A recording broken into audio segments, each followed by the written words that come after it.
இன்றைக்கான தேவனுடைய வார்த்தை, காணாததை நம்புங்கள். ரோமர் 8ஆம் அதிகாரம் 25ஆம் வசனம் சொல்லுது, நாம் காணாததை நம்பினோமாகில் அது வருவதற்கு பொறுமையோடே காத்திருப்போம். சாதாரணமாக எங்களுடைய வாழ்க்கையில நாங்கள் நடந்ததை நம்புவோம், அல்லது எல்லா சூழ்நிலைகளும் சரியாக இருக்கும் பொழுது அந்த சூழ்நிலைகளை பொறுத்து நாங்கள் நம்புவோம். எங்களுடைய நம்பிக்கைகள் சூழ்நிலைகளை பொறுத்து அமைகிறது. ஆனால் இந்த வசனம் சொல்லுது, காணாததை நம்ப வேண்டும். உண்மையில் காணாததை நம்புகிறதுன்றது விசுவாசத்தை குறிக்கிறது. விசுவாசம் என்கிறது காணப்படாதவற்றின் உறுதி என்று சொல்லப்பட்டிருக்கிறது.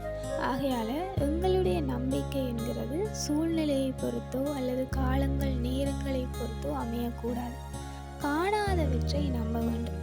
எதுவுமே இல்லை என்றாலும் நம்ப வேண்டும். சூழ்நிலைகள் எதுவும் சரியாக இல்லை என்றாலும் நம்ப வேண்டும். அப்படி நாங்கள் ஆழமாக முழு மனதோடு நம்பும் பொழுது அந்த காரியம் நடக்கும்.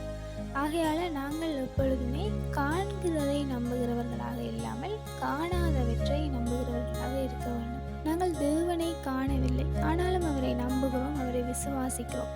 அதே போல வேதாகமத்திலேயும் சொல்லப்பட்டிருக்கு, காணாமல் விசுவாசிக்கிறவர்கள் பாக்கியவான்கள் என்று.